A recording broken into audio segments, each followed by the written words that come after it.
This video is sponsored by my exquisite patrons on Patreon. Help the vampiric megacorporations currently jacking up prices and blaming it on inflation by going to patreon.com/burgerkrieg and giving me some dots in being able to buy food at the supermarket. Also, there's cool rewards. That might be some you're more interested in. There's cool rewards, a few of them. So I had COVID last week, and as I lay there in bed, I came very close with the concept of the end, of an apocalypse. More of a personal apocalypse of complete annihilation of the self, but a type of apocalypse nonetheless. I am mega lying right now. I was fine. I was a bit tired. I coughed a bit. I'm still coughing a bit even though I don't have COVID anymore.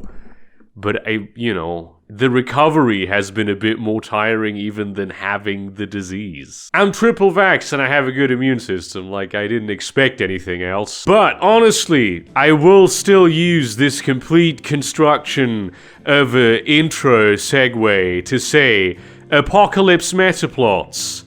They fucking suck. What am I talking about though? What even is a metaplot? Well, any sort of tabletop or pen and paper RPG comes with a ton of lore. That lore is basically a whole bunch of description to describe all the places that require describing, and then the GM and the players are going to take a part of that, some slice of this magnificent total, to make their own story with. This is fundamentally different from the way other media does world building, where they will explicitly provide you with the information you need to know about the world building to understand this particular story being told. Sometimes they will spice it up a little by telling you information that you don't explicitly need to know. This is a very effective way of making a world feel more alive, more textured, more realistic. Usually also, for any given story, the world building that will have happened will completely have been done to revolve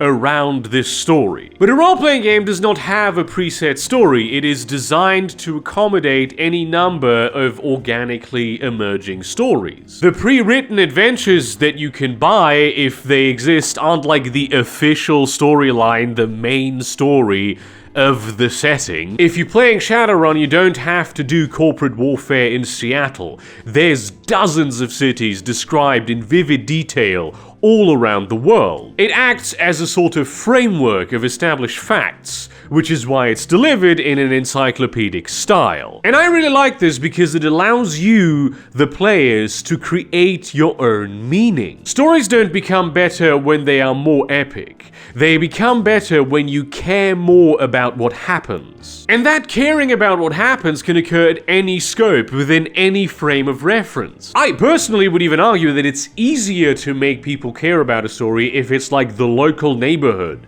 the personal friends that are in danger. This is why when writing epic plots, writers will often place things that are personally important to the characters in the line of fire, or showing the ramifications of the epic events unfolding in the world as they pertain to those small things. Like, for instance, very famously, Lord of the Rings, the Scouring of the Shire. And role-playing games really lend themselves to this sort of smaller scale type of game. You are encouraged to sort of carve out your own slice of the world, your own set of things that are particular to you, that you care about, and have goals that you pursue. It's not about the universe. If I wanted to save the universe, I would play Mass Effect or some shit. I mean, most stories, especially in speculative fiction, are already about stopping some sort of existential threat that is going to destroy everything. Role-playing games don't need that to be interesting. I mean, really, no media does. I argue very frequently. It's just not something that's necessary. It's something that I find very overdone.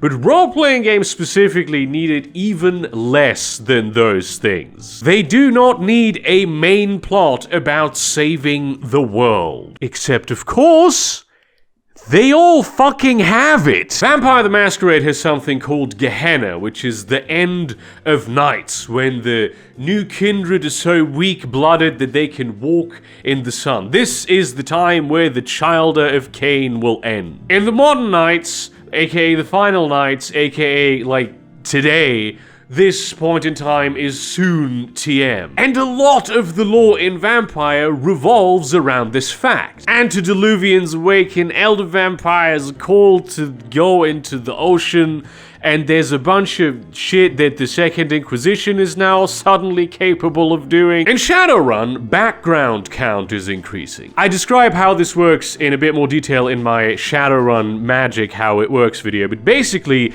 the amount of magic in the world is increasing, and this is allowing certain types of creatures, really terrible abominations called the Horrors, to enter our world and, like, destroy everything. Both of these are massive existential threats that don't even really have a solution, but, and this is the crucial bit, neither of these games are equipped to accommodate that kind of plot. They are fundamentally, on a mechanical level, not about saving the world. Vampire the Masquerade explicitly bills itself as a game of personal horror. It's about you and your friends struggling with your vampiric condition, existing in this city of intrigue and complex webs of power. And there are many more cities out there, with their own princes, and their own primogens, and their own conspiracies, and their own ancient power struggles. Shadowrun is about being a mercenary in a hyper-capitalist dystopia, solving the practical problems of how do we steal this prototype and deliver it to this guy who told us he would pay us, but let's be honest, he's probably going to try to kill us. In Vampire 5, with what we have about everything, and even in the older Vampire games that have a lot of supplemental material, if you max out your character, whatever the fuck that even means, you might be pretty powerful within the frame of reference of your city, but you will never be anything but a slightly bigger fish in an infinite abyss full of creatures so gargantuan you cannot even conceptualize their power. High-level Shadowrunners can become highly competent international jet-setters who have their pick of the jobs that they want to do, all offered by the Big 10 megacorporations or whatever organization is willing to pay them a fuck ton of million. But you're still a mercenary working for some sort of corporation. You're replaceable fundamentally, even if you are very high value and it would be difficult to replace you. You're not going to save the world. The cyberpunk cynicism is too deeply ingrained in the setting. The way these games are structured, the mechanics that are available to you as a player and as a GM are built in such a way that you literally cannot play the main story, making it kinda not the main story in practical terms. Doing that would basically be just late season Supernatural, where Sam and Dean are like standing there, watching angels duking it out, and that's, like, entertaining somehow. They can't intervene in any way, shape, or form. Their personal power, no matter how skilled human hunters they are, is barely a rounding error with the forces that are contending here. And the whole thing of, oh, but then the little man, there's the one loophole, and if you put the knife in the butt of the one thing, then the little man can also win. That's fucking ridiculous. It's always been ridiculous. It's always been a shit trope. I've never liked that. It's laughable.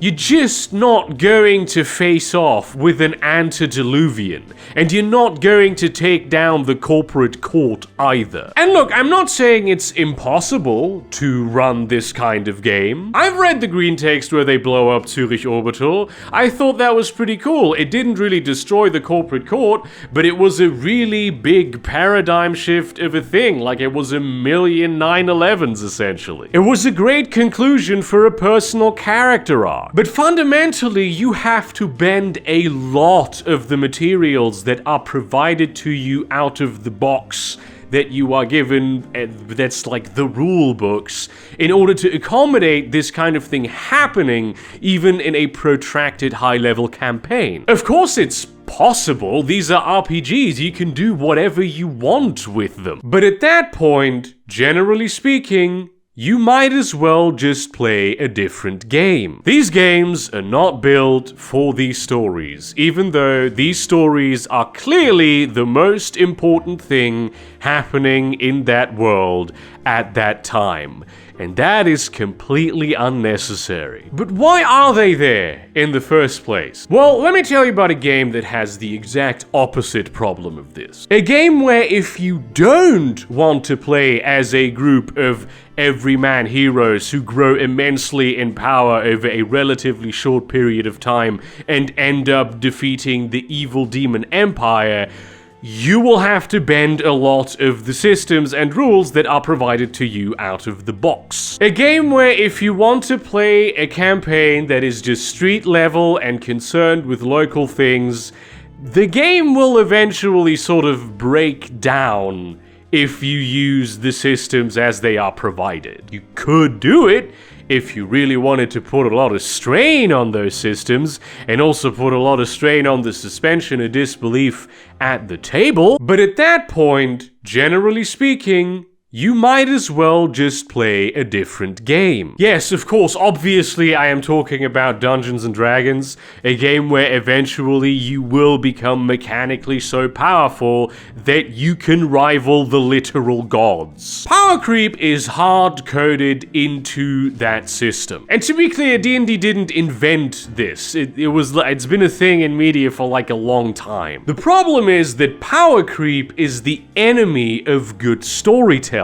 But hang on, Burger. Isn't it normal that the heroes over the course of the story become stronger and the threats that they face become bigger? Yes, that is correct. That's actually true, but that isn't power creep. A key feature in good storytelling is character development, and the way that it works in epic fantasy is usually that the character, in addition to having personal development, also becomes more competent, they become more powerful, they can do more things. Outside of epic fantasy, usually it's just that people change over time, they don't necessarily become like more powerful. But D&D very much is epic fantasy. Like the whole point of that game is to have epic fantasy doing epic shit. So in order to keep things interesting, you also need to make the threats that your characters deal with bigger. Usually this is like a ladder of progression where you go from fighting some local bandits up to the evil lich. This is called raising the stakes because the consequences of what will occur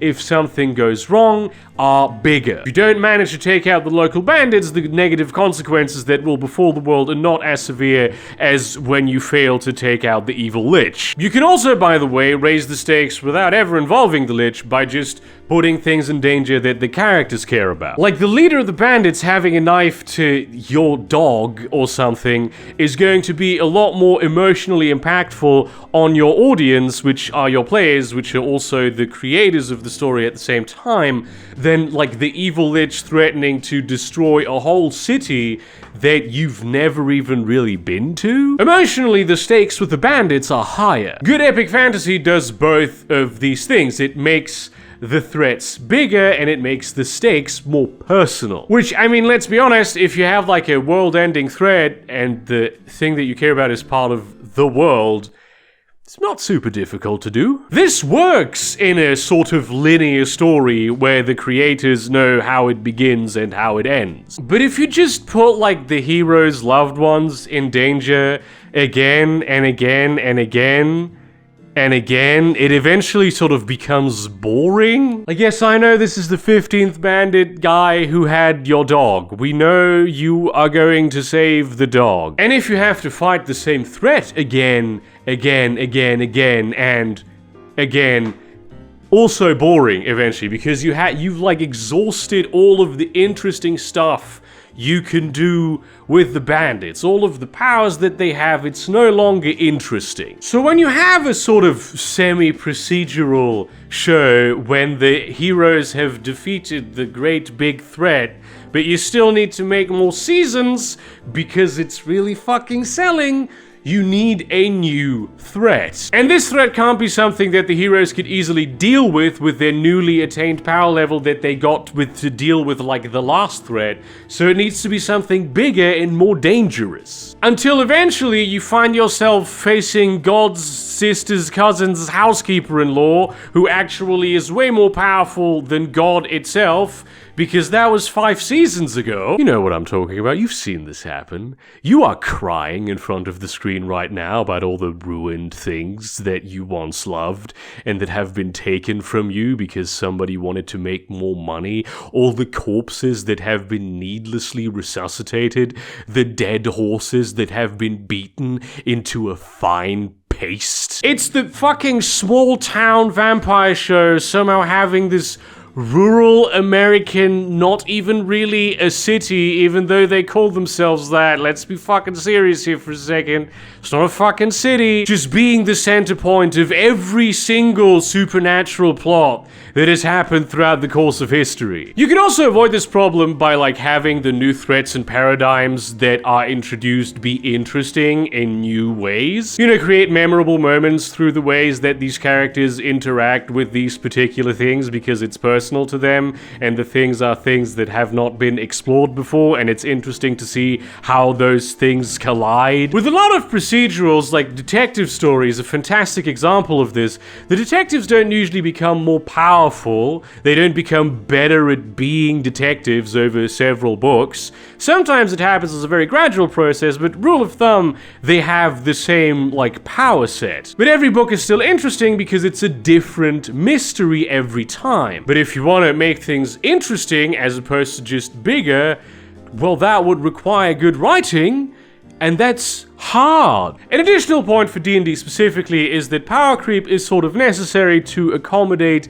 a fundamental aspect of what makes the game fun, which is your character gaining new and interesting abilities. You, like, gain more gear, you do more numbers on the damaging meter, and of course that's how the progression of the game goes. D&D is not intended to be like a Soprano-style personal drama that explores some sort of milieu culture. It's a hack and slashy, pulpy, dungeon crawly, dragon slay, epic fantasy type game. You conquering the world-shattering evil is just how these games end. That's a very deeply ingrained trope of how it should work. Or don't end if you just keep going, but let's be honest, most campaigns sort of fizzle out at that point, and there's other factors for why one keeps playing with the same friends even if the story has gotten a bit stale. There's people who play D&D precisely because they enjoy the power creep aspect, and there's nothing like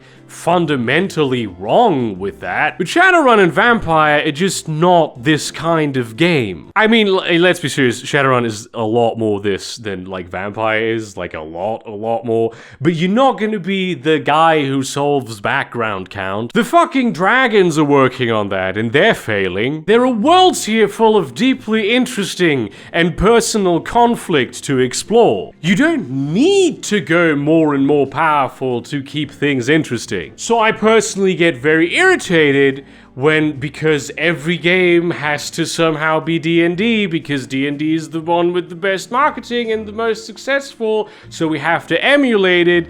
This kind of backstory is like pigeonholed into every fucking game that isn't designed to accommodate it, because that's the kind of late game content that needs to be on the horizon, because that's the only way marketing people can conceptualize of anyone wanting to play the game in the first place. You are offering the opportunity to do a million different types of campaigns. Why does this have to be a thing? And let's be honest, you know, the vast majority of the campaigns, they don't play the apocalypse metaplot storyline. So if that's the case, why is it a problem that these apocalypse metaplots are a thing even? Well, it might be that for some people, they aren't, Matt. But this is my channel, and it bothers me, because these bullshit plots are like crammed into these settings that already have more than enough things to do that aren't specifically this, because this you can get anywhere else, and they cheapen the things that you actually can properly do. The interesting plots that aren't about saving the world. Every time I play one of these games, whatever I do, I have this thought in the back of my mind as a player, which is how I am actually taking in the experience, that whatever it is I do today, whatever change I enact that is deeply meaningful to my character, it's really not. What the fuck is the point? Like, next week the world is ending? Like, you know, why even are we doing this? And this would be fine if these apocalypses, like, added something interesting to the game, but they kinda don't. They are, rather annoyingly, interwoven with the world building in a way that you can't easily excise them, Matt. But you could do it. You could just have all of the effects of them that they have on the current world, the little bits that, you know, maybe could be interpreted as something that they actually add to the world, and just, you know, give them a different explanation that doesn't destroy every other possible plot. Call of the Ancients could just be antediluvian power gaming. The appearance of insect spirits could just be a normal thing, whereas magic returns to the world, like with orcs and shit. The hatred of Thin Bloods could just straight up be racism. The Surge could literally be exclusively because of the comet. And let's be serious, 99% of the player characters that could possibly ever exist will never know the true reasons behind these things anyway. All of these examples that I listed, in universe, those are the explanations that most of the people living there have for them. You don't need to bring all of this together into some bombastic finale where it all, like, pays off. All the interesting shit happens before that. And the interesting shit is why we play. If I can just ignore the meta plot for my game, and I kinda have to avoid it cheapening the experience, there's something wrong with the meta plot being a thing. Because it's so nihilistic to, like, fucking, when there's a whole world-shattering threat on the horizon, even pretend to care about anything else. How could you exist in this world and, you know, have a good time, forge meaningful connections, make experiences that are actually important to you when the end is literally nigh? Very soon, everything you hold dear will be destroyed. Unless, of course... Oh, shit. Certainly these are role-playing games, and certainly they bend themselves out of shape to accommodate for whatever the fuck marketing things will attract a large amount of players. And of course, you know, all this meta-plot bullshit can be traced back to misunderstood tropes of how storytelling is supposed to work. But that isn't the whole story. That's not the full scope of the meta-plot.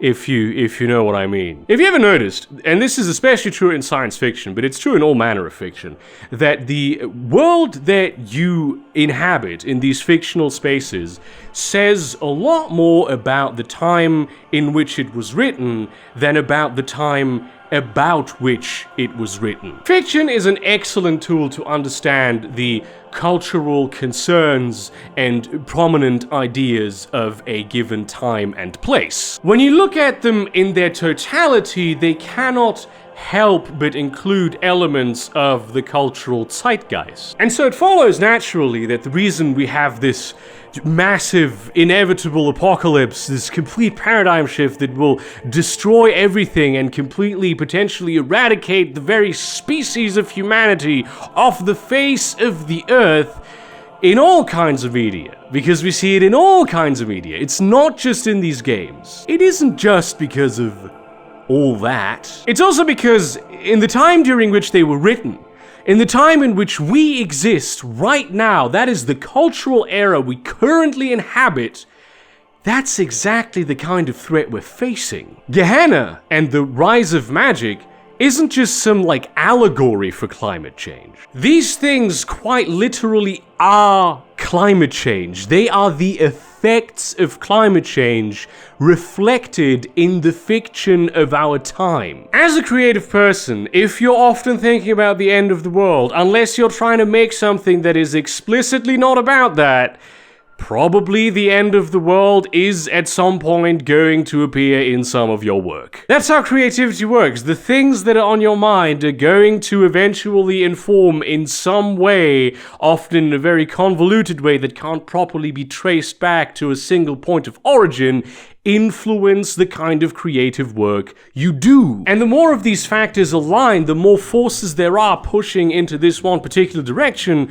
the more likely it is that the work will be pushed in this particular direction. So when it comes to these experience cheapening bullshit apocalypse meta plots that I hate, I couldn't possibly, just blame D&D. If D&D is involved, it's as a catalyst. Climate change is causing this.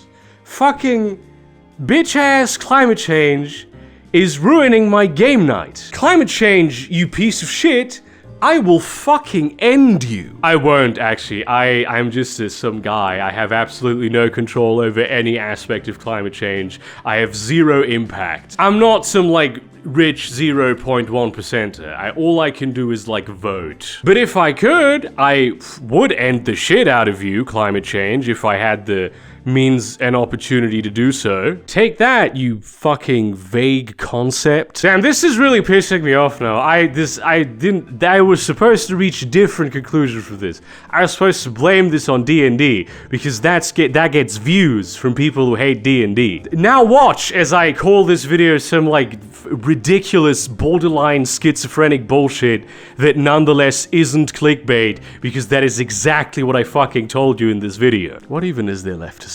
Thank you very much for watching this video. Like, comment, subscribe, share this to your relevant communities, but do not spam them. Consider supporting me on Patreon or Subscribestar, buying some of my merchandise or my short story collection. And in that spirit, if you, 0.1% of the richest people of the population are watching this, ain't climate change, dude. It's a bummer. It's fucking up my game nights. Just cut it out. Just stop doing it. See you around, cunts. Want to make very clear that I didn't mean cunts. If you billionaires are watching, I didn't call you cunts. I only call people I care about cunts and that I am affectionate for. It's a term of endearment, and there's no endearment here.